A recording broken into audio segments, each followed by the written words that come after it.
Hello, my name is Brigitte Stephenson, and not only am I the Sanford Museum's curator, but I'm in multiple layers of clothing in Florida's hot summer. Why? Well, to tell you about the Sanford Museum's 65th anniversary event, Promenade in the Park.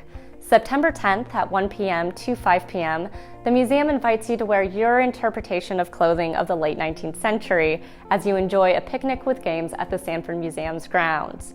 I understand this is quite the task, so we're going to be on social media and a little bit today talking about some of the fashion trends people wore from 1870 to 1900 to inspire us. So please follow us on social media. Now, I'm wearing a natural form era dress, and you may be surprised to find this out, but this dress is no hotter to me than if I was wearing a modern dress. This is because our ancestors were using natural fibers such as wool, silk, cotton, and linen. And you now wear polyester, which is pretty much plastic. My main cooling garment is my chemise or shift.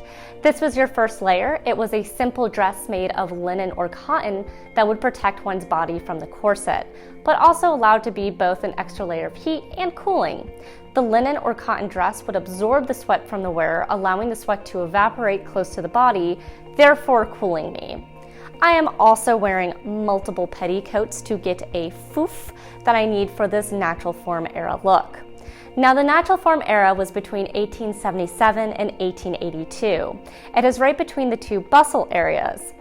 The silhouette was considered severely tailored, and the focus was using on more natural curves. These curves were still enhanced with bum pads and corsets, though. To achieve the look, you see princess seams becoming more popular, and the cuirass bodice, which I'm currently wearing, taking center stage. Now, the cuirass bodice, named for the armor, was tailored to hug the curves of the waist and over the hips, creating a more streamlined look.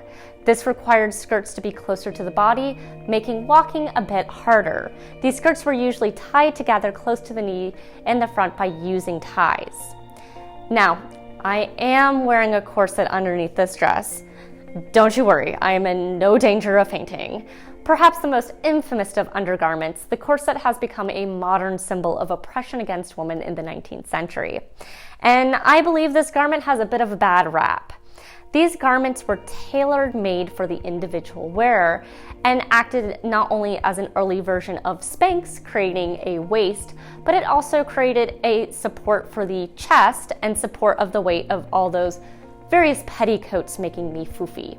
So basically, a corset was a combination bra, shapewear, and lifting belt.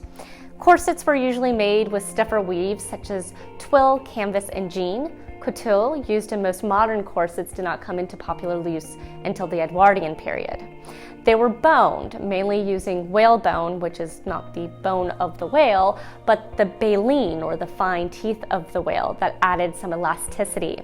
As overhunting of whales caused prices to go up, we see alternatives of whalebone. So some of these were cork strips, cording, watch spring steel, corline, and feather bone.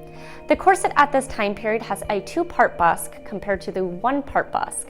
These were two interlocking metal pieces that allowed the wearer to take on and off the corset much easier. Now, I hope this shows a little bit of inspiration to either make your own dress or find a way through modern fashion to create a similar silhouette for this event. We hope to see you at the picnic, so please come on out. Thank you.